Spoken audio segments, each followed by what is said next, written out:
नमस्कार दोस्त, फिर से मैं आपके सामने आ चुका हूं। और जैसे मैंने बताया कि आज का खास देश है, क्योंकि ये दिन हम नहीं और आप नहीं, ना ये हमारे बनने से हुआ है ना आपके बनाने से हुआ है। और ये दिन जिन्होंने बनाया है उन सभी क्रांतिकारियों को मैं सशक्त नमन करता हूं। और आप सभी को हमारे टीम के जरिए 15 अगस्त की हार्दिक शुभकामनाएं। और आज का दिन आज़ादी का है। आज के दिन ही हम लोग आज़ाद हुए थे। लेकिन क्या आपको पता है कि आप वाकई में मतलब आज़ाद है कि नहीं? क्या आप संतुष्ट है कि आप पूर्ण रूप से आज़ाद हैं? अगर आप पूर्ण रूप से आज़ाद हैं तो हमें बताइए कहाँ आप आज़ाद हैं। यहाँ कोई आज़ाद नहीं है। हर कोई, हमारा देश एक फॉर्मेलिटी तौर पर आज़ाद हो चुका है। जो क्रांतिकारियों ने अपने लहू देकर इस देश को आज़ाद किया, लेकिन उस आज़ादी को हम कोई मोल नहीं दे रहे, कोई माने नहीं दे रहे। हम अपने लाइफ में सिर्फ अपने लिए सोच रहे हैं। क्योंकि देखिए क्या होता है ना कि जब आप गलतियां करेंगे ना तो इससे आप बदनाम नहीं होंगे। आपके गलती करने से आप बदनाम नहीं होंगे, बदनाम आपका देश हो रहा है।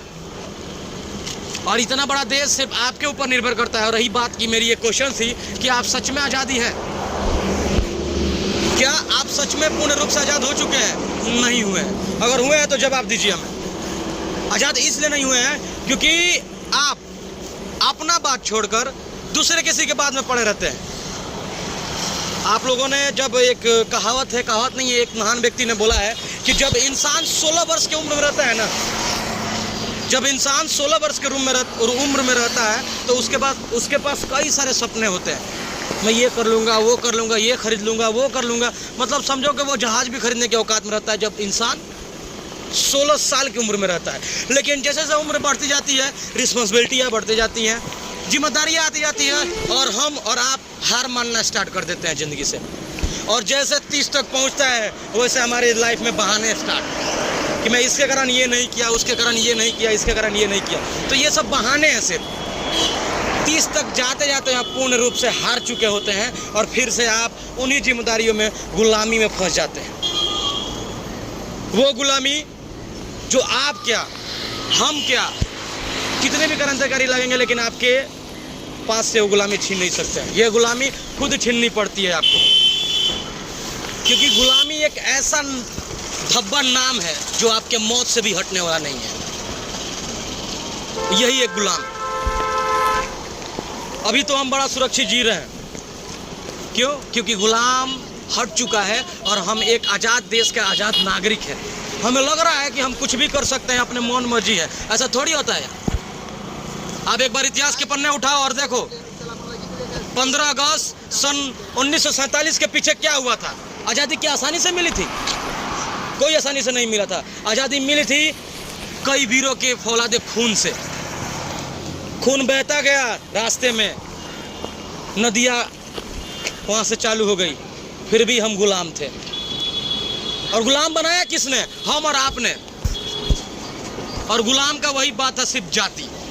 वो काला, वो गोरा, वो लंगड़ा, वो लूला। ये एक ना पुराना कहानी था जिसने अंग्रेजों ने यही नीति अपनाया और आपको गुलाम कर दिया। और यही इसलिए मैंने क्वेश्चन पूछा कि आप लोग आज़ाद हैं? अगर आप लोग आज़ाद हैं तो कमेंट करिए, क्योंकि कोई आज़ाद नहीं है। क्या आपने वो सारी चीज़ें हासिल कर ली है जो 16 साल की उम्र में देखे थे? आपकी उम्र जैसे बढ़ती है ना 16 साल के बाद से, जिम्मेदारियां अब टलने लगते हैं और बहाने आपके पास चालू हो जाता है। और सबसे बड़ी बात होता है कि आप हार मान जाते हैं बहुत जल्द। इंसान क्या ना कि हार बहुत जल्दी मान जाता है। यार शादी ब्याह हो गया, बंधन में बन गए तो क्या अपने सपने को छोड़ दे, अपने वो ज़िंदगी ख़त्म कर दे, फेंक दे गड्ढे में? ऐसा थोड़ी होता है। उस समय भी आपका खून में वही गर्मी होनी चाहिए जो खून की गर्मी 16 साल की उम्र में थी कि मैं ये करूँगा, वो करूँगा। लेकिन कब करोगे? जब बारी आपके पास आती है ना तो क्या होता है, कुछ लोग सोए रह जाते हैं।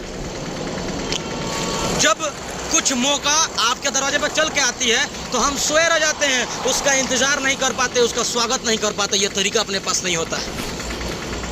हुआ क्या? एक बड़ा बढ़िया कहावत है डर पे, और उसी के साथ आप लोग भीमराव अम्बेडकर को तो सभी लोग जानते होंगे, बाबा साहेब को। उनके भी एक बहुत बढ़िया स्टोरी बना था। एक बात की बात है, जब वो पढ़ाई करके वापस आए थे अपने हिंदुस्तान में, जब वो कचहरी के अंदर गए तो उन्हें नीच जातीय समझ के लोग उन्हें धिक्कारने लगे और उनका एक अलग सीट दिया गया। मतलब उस समूह से निकाल कर उन्हें अलग बैठा दिया गया। लेकिन बैरिस्टर साहब इसकी थोड़ा सा भी परेशानी ना झेलते हुए उस चीज़ों को इग्नोर किया और वो अपना काम स्टार्ट कर दिया। ये काम चलता रहा और एक बार ऐसा आया, एक बार सीन ऐसी हुई कि हम एक बहुत पैसे वाला सेठ आ पहुंचा उस कचहरी में। एक बहुत पैसे वाला सेठ आ पहुंचा उस कचहरी में और कहने लगा कि हमारे बच्चों को बचा लो, और उसके बच्चे के फांसी तय थी। उस बच्चे के फांसी तय थी, लेकिन जितने भी बड़े महान व्यक्ति थे वहाँ पर बैरिस्टर बैठे हुए अपने आप को बहुत समझदार समझते थे, जिन्होंने लात मार के उनको निकाल दिया था, उन्हीं शख्स के पास वो लोग उस चीज़ को हासिल नहीं कर पाए। वो बैरिस्टर जो समझते थे कि कानून उनके जेब में है, वो कुछ नहीं कर पाए। वो बैरिस्टर जो समझते थे कि कानून उनका घर है, वो भी कुछ नहीं कर पाए। उनका जब फाइल देखा उस सेठ के बच्चे का, तो वो बोले कि आई एम सॉरी, ये हमसे नहीं हो पाएगा। अब आपके बच्चे को कोई नहीं बचा सकता है फांसी होने से। वही सेठ करोड़ रुपए देने को तैयार, लेकिन उसका पैसा देखते ही रह गया। वही सेठ आया, बाहर में बैठे बाबा साहब, बाहर में उनकी जो चेयर लगी हुई थी वहाँ बैठे थे। वो उनसे आके ये क्वेश्चन किया, ये सब दिखाया। उन्होंने बहुत प्यार से जवाब दिया कि सेठ आपने तो बड़े बड़े महारथियों के पास गए, इस छोटी जाति के पास आप क्या कर रहे हैं? मैं क्या कर सकता हूँ? जो समझते थे कि कानून उनके जेब में है, कानून उनके घर है, वो कुछ नहीं कर पाए, तो मैं क्या कर सकता हूँ इस पे? वो सेठ रोने लगा और बार बार ये बात बोलने लगा कि बाबा साहब बस आपके हाथ में है मेरे बच्चों को बचाना। बड़ा रिक्वेस्ट किया, बहुत सारी बातें हुई। ये कहानी काफ़ी लंबा चौड़ा है, लेकिन आपको शॉर्ट में मैं सुना रहा हूँ, क्योंकि इतिहास के पन्ने में जाएंगे तो ये कहानी आपको खड़ी मिलेगी। जब वो सेठ आया, बाबा साहब ने उसका फाइल एक्सेप्ट कर लिया। बोला कि ठीक है, आप जाओ, घर जाओ सेठ। उस दिन आना जिस दिन कचहरी लगेगी, उस दिन आना जिस दिन तुम्हारे लड़के की सुनवाई होगी। उसने बोला कि ठीक है। वो बहुत प्रसन्न होकर घर को वापस चला गया। और एक दिन ऐसा समय आया कि वो कचहरी लगा। वो कचहरी लगा और बैरिस्टर बाबा साहब उस कचहरी में उपलब्ध थे। अपोजिशन वाले ने, जो अपोजिशन का वकील था, उन्होंने अपना प्रस्ताव रखा और उस बच्चे को फांसी की सज़ा सुना दी गई। उस बच्चे को फांसी की सज़ा सुना दी गई। वहीं बाबा साहब देखते रह गए। उसकी माता पिता रोने लगे कि साहब ये क्या हो रहा है? सेठ उसका रोने लगा कि ये आप क्या कर दिए, मैंने तो बहुत भरोसा से आपके पास आया था। लेकिन बाबा साहब ने धीरज से काम लिया। और जो जज ने फांसी दिया था उस पर लिखा क्या था? जो पहले की कानून बनी थी ना, उस पर लिखा नहीं गया था कि फांसी सजाए मौत। उसमें सिर्फ लिखा गया था कि फलाने व्यक्ति को फलाने की सज़ा के लिए इन्हें फांसी की सज़ा दी जाती है। लेकिन उसमें यह नहीं लिखा था कि फांसी के साथ सजाए मौत दी जा रही है। बाबा साहब ने सुनता रहा। जब सब कुछ खत्म हो गया तो बाबा साहब का एक क्वेश्चन निकला कि जज साहब आपने तो सज़ा दी ही नहीं, आपने तो सिर्फ बोला कि इस शख्स को फांसी की सज़ा दी जा रही है। आपने तो ये बोला ही नहीं, आपका सज़ा तो सजाए मौत थी ही नहीं, सिर्फ सजाए आपकी फांसी थी। तो इस बच्चे को सिर्फ फांसी दी जाए, सजाए मौत ना दी जाए। और ये बात सुनकर जितने भी महान व्यक्ति वहाँ बैठे हुए थे, बहुत सारे क्रांतिकारी भी उसमें बैठे हुए थे, जो उस चीज़ को उन्होंने सुना। उस समय बाबा साहब की एक मान्य दी गई, तब उनकी एक नियुक्ति हुई। उनकी भी पढ़ाई दूसरे देश से ही हुई थी। इसलिए मैं भी आपको बार बार बोलता हूँ कि जब भी ज़िंदगी आपके दरवाज़ा ठटकाए ना, तो आप सोए मत रहो। ये ज़माना, ये धरती इतना आसान नहीं है इसको पा लेना। नाम बड़े मेहनत से बनते हैं। पापा क्या किए, दादा क्या किए, चाचा क्या किए, वो तो अपने कर्तव्य करके चले गए, लेकिन आप क्या करोगे? आप तो बताओ कि आप क्या करोगे। तो कई लोग तो ऐसे हैं कि बाबा साहब की तरह टैलेंट उनके में भरा हुआ है, लेकिन वो डर से नहीं निकल रहे हैं बाहर। क्यों? कई लोग ऐसे हैं कि बाबा साहब की तरफ बहुत सारे टैलेंट है, हुनर है, व्यक्ति है, लेकिन वो डर से बाहर नहीं निकल पा रहे हैं। और कुछ व्यक्तियों का क्वेश्चन ये है कि सर मेरे को प्लेटफॉर्म मिलता ही नहीं है। अरे यार, प्लेटफॉर्म मिलता किसको है? किसी को नहीं मिलता है। संघर्ष तो करो। मंजिल में निकलने से पहले आप लोग हार जाते हो। देखिए, इसी पर चंद लाइन मुझे याद आ गई कि मंजिल मिले ना मिले मुझे इसकी कोई गम नहीं। मंजिल मिले ना मिले मुझे इसकी कोई गम नहीं। अरे गुमराह तो वो पड़े हैं जो अभी तक घर से निकले ही नहीं। इसलिए और सबसे बड़ी बात, आपको सबसे बड़ी बात बता दें इस वीडियो की, कि यूट्यूब एक ऐसा चीज़ है, ये आपके लाइफ में एक समझिए ना कि एक वरदान बन के आ गया है। अब आपके पास अगर हुनर है तो इंडियन आइडल में जाने की जरूरत नहीं है। आपका जो भी टैलेंट है, कैमरा खोलो, कैमरा में अपनी टैलेंट दिखाओ, लोग आपको खरीदेंगे। ऐसा नहीं है कि मैं मुंबई कैसे पहुंचूंगा, उन बड़े कलाकारों के पास नहीं पहुंचूंगा, ऐसा कुछ नहीं है। यूट्यूब एक ऐसा आपके जीवन में एक समझिए कि वरदान बन के आया। आपके पास हुनर है, ओपन करो माइक, जहाँ भी खड़े हो अपना टैलेंट दिखाना स्टार्ट कर दो। मैं नहीं देखूंगा, वो नहीं देखेगा, ये नहीं, लेकिन ये 150 करोड़ की आबादी होने वाली ये देश है। 150 करोड़ में अगर 10 लाख भी लोग आपको देख लेना तो आप वहाँ पे चले गए। फिर आपको प्लेटफॉर्म डायरेक्टली मिलेगी, वो प्लेटफॉर्म मिलेगी जहाँ पे आप एक बार हिल गए ना, पूरी दुनिया आपको जान जाएगी सिर्फ एक दिन में। इसलिए अब ये बहाना छोड़ दीजिए आप लोग कि आपके पास प्लेटफॉर्म नहीं है, मैं जा नहीं सकता हूँ, मैं गरीब घर से हूँ, मेरे पास ये प्रॉब्लम है। फ़ोन तो सबके घर है, एक मल्टीमीडिया सेट तो सबके घर है, नहीं भी है तो अपने दोस्त से आप हेल्प लेंगे तो आपका वीडियो बना सकता है 10 मिनट के लिए, वो डाल भी सकता है यूट्यूब। आपके दोस्त इतना कर सकते हैं, लेकिन जब हम हार मान जाएंगे तो कौन करेगा। चलिए इसी के साथ अपने बारी को विराम करता हूँ और आगे के लिए बढ़ते हैं। और सबसे बड़ी बात आपको बता दें कि कुछ दोस्त हमारे यहाँ मिल गए, जो मैं यहाँ ब्लॉगिंग करने स्टार्ट आया तो वो यहाँ पे आए, तो आप मिलते हैं। हेलो फ्रेंड्स, आई होप आप सभी सही होंगे, क्योंकि आज का दिन आज़ादी का दिन है।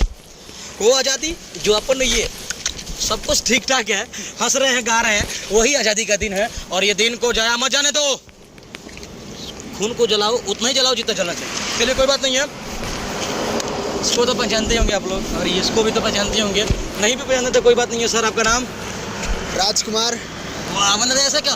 राजकुमार मतलब ऐसा। और सर आपका नाम? धीरज मिश्रा। धीरज मिश्रा। तो आप लोग क्या सोच के बाहर निकले क्या थे?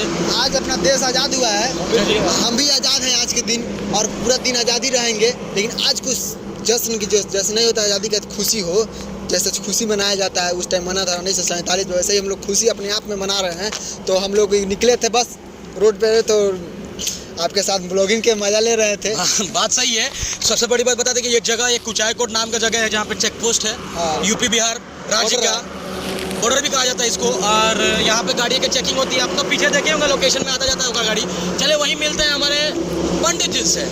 जी सर। तो आप क्या सोच के निकले थे घर से भाई? बस हम सोचे कि आज 15 अगस्त है, सोचे आज देश आज़ादी मना रहा है, हम भी आज़ादी मनाए। घर पे बोल रखा हूँ कि आज फ्रीडम, घर से भी बोल दिया, कोई घर से पूरा फुल परमिशन मिल गया है, उसके लिए कोई आज पूरा फ्रीडम समझ रहे, पूरा आज़ाद है आज, कोई रोक टोक नहीं है। ये बताइए, आप लोग दोनों सिर्फ सोच के ही निकले या कि कुछ करना भी है? कुछ करना है। क्या करना निकल चुके हैं, अब रास्ते में निकल चुके हैं, मंजिल का परवाह नहीं, मिले या ना मिले बस। और सबसे बड़ी बात बता दें, मेरे पार्टनर को कहता हूँ आप लोग मेरे पास आ जाइए। सर इस मिट्टी और हम तीन आज बहुत अपने आप को खुशी जायज़ करना चाहते हैं। बहुत सौभाग्य है कि इस धरती पे हमें जन्म लेने की मौका मिली। इस धरती माँ के गोद में हम लोगों ने खेला, और एक ऐसी धरती है, इस धरती की तो मैं क्या बात करूं, क्या प्रवक्ता बनूं, क्या बोल सकता हूं। ये धरती जो हर चीज़ को संभालती है, आपकी दुख को, आपकी सुख को। आप इसको लात मारो फिर भी ठीक है, इस पे घर बना दो, चाहे वो 100 तला क्यों ना हो, नहीं फर्क पड़ता है। इसको गड्ढा खोद दो फिर भी इसको फर्क नहीं पड़ता है। क्योंकि चंद लाइनें याद आती है मुझे इस गाना के, कि इस धरती पर जिसने जन्म लिया उसने ही पाया प्यार तेरा, यहाँ अपना पराया कोई नहीं है, सब पे माँ उपकार तेरा है, सब पे माँ उपकार तेरा। तो इसी के साथ हम लोग आज का दिन ख़त्म करते हैं। और मैं फिर से आपको बोलता हूँ कि केशव अतुल ब्लॉग्स की ओर से आप सभी को 15 अगस्त की हार्दिक शुभकामनाएं। और हमारे दोस्त लास्ट बाड़ी में कुछ कह दें, आप लोग के लिए उद्देश्य मिल जाए तो काफ़ी बेहतरीन रहेगा। हेलो दोस्तों, आज हम लोग का देश आज़ाद हुआ है, और हम सारे दोस्तों और जितने भी हमारे फ्रेंड्स जो भी देखेंगे इस वीडियो को, इस ब्लॉग्स को, कृपया लाइक और सब्सक्राइब जरूर करें और शेयर करें, हम लोग को सपोर्ट करें। और इससे अच्छा आप लोग को ब्लॉगिंग मिलेगी। और कमेंट करें अपना जितने भी निर्देश है, जो भी है, गलत सही सुझाव है, कमेंट में करके हमको बताएं कि ये गलत है या सही है, उसको जरूर हम सुधार करेंगे। और प्लीज़ सपोर्ट करें, आप लोगों से यही दुआ है, मनोकामना प्रार्थना है। धन्यवाद। चलिए दूसरी से बात करते हैं। सबसे पहले मैं हम तीनों देश की तरफ से आप सभी को 15 अगस्त की हार्दिक शुभकामनाएं दे रहा हूँ। और यही कहूँगा कि आप लोग भी खुशी मनाइए, क्योंकि ये दिन बार बार नहीं आता है। बाकी दिन आप काम कीजिए, कुछ भी कीजिए, कम से कम इस दिन तो आप खुशी रहिए, खुशी मनाइए और हम लोग को भी थोड़ा सपोर्ट कीजिए ताकि हम लोग भी आपको पूरी दुनिया का सैर करा सकें इस वीडियो के माध्यम से, यूट्यूब के माध्यम से, जैसे अतुल ब्लॉग्स के माध्यम से आप लोग को पूरी दुनिया का सैर करा सकें। और जो भी गलती हो रही है बताइए, हम लोग उसको मिलकर सुधारने की कोशिश करेंगे और उसे बेटर देन बेटर करने की कोशिश करेंगे। चलिए इसी के साथ मैं भाई बहन करता हूँ। जय हिंद, जय भारत। बहुत बहुत धन्यवाद। और इसी के साथ हम तीनों ने एक सैल्यूट देना चाहते हैं इस देश के लिए। सबसे पहली बात है कि भारत माता की जय, भारत माता की जय वंदे मातरम, वंदे। मातरम। और इसी के साथ इस ब्लॉगिंग को हम समाप्त करते हैं।